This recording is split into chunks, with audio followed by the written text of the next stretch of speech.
already fallen short of producers' expectations, coming across as little more than a box-checking exercise. Recently, whispers emerged suggesting that the so-called Sony Spider-Man universe might be dead in the water, undone by a string of flops.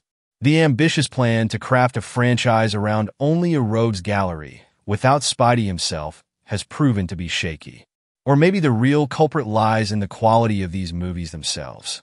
Amid the outright failures of Morbius and Madam Web, one trilogy managed to carve out a niche of dedicated fans. Venom. The Last Dance felt like a natural end to Eddie's story arc. Even Tom Hardy himself hinted that the third part would mark his farewell to the franchise, and while that may still hold true, let's be honest, Sony isn't about to give up on Spider-Man movies anytime soon. In fact, it might be time for a full-scale reboot. Sure, we are fatigued by sequels, prequels, and endless remakes, but Sony's backed itself into a corner. Whether we are clinging to the dream of the amazing Spider-Man 3 with Andrew Garfield's jaw-dropping return, it's time to accept the reality. A clean slate is overdue. Sony's handling of the franchise has left much to be desired, but Venom stands out as a unique case. In the comics, Venom has evolved beyond being just another Spider-Man villain.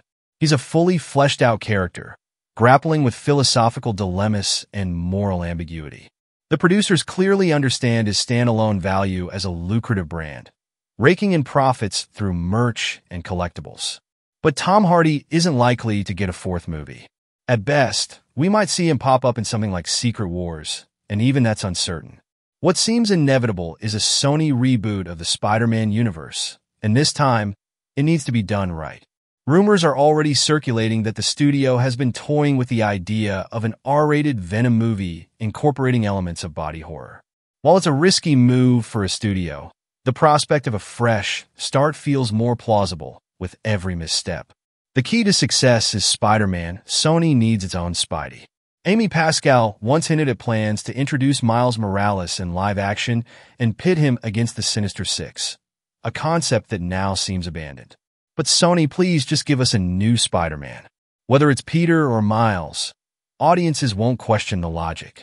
Let Tom Holland remain in the MCU, but it's painfully clear that Spider-Man needs his own space, his own solo series.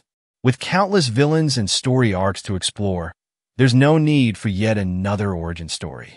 Start with an older, more seasoned Peter. Venom also deserves a reboot. While the comics have turned him into more of an anti-hero, it would be refreshing to see a darker, more sinister Venom on screen. Whether Eddie remains the host with a new actor like Alan Ritchson, or the symbiote finds someone like Flash Thompson or Harry Osborn, the possibilities are endless. Personally, I'd love to see new takes on Osborn's Peter and MJ. Sony has the ability to navigate the legal hurdles of adaptation and start fresh. If they handle it correctly, it could be an absolute goldmine for the producers. Of course, this is Sony we're talking about. They haven't officially pulled the plug on the Spider-Man universe, and they could easily bring Hardy back at a moment's notice. If that happens, it might be for an ensemble crossover movie like King in Black. In the comics, Eddie overthrows Null to become the new god of the symbiotes. A King in Black movie could see Sony's anti-heroes teaming up to find Eddie and reunite him with Venom to defeat Null. Such a scenario wouldn't require Hardy to dominate the runtime, but would still give him an epic moment in the finale. Precisely the kind of event worthy of his return. Whatever Sony's next move is, one thing is clear. They can't afford another flop. It's time to take risks, but more importantly, it's time to take responsibility for the universe they've created. Stay tuned.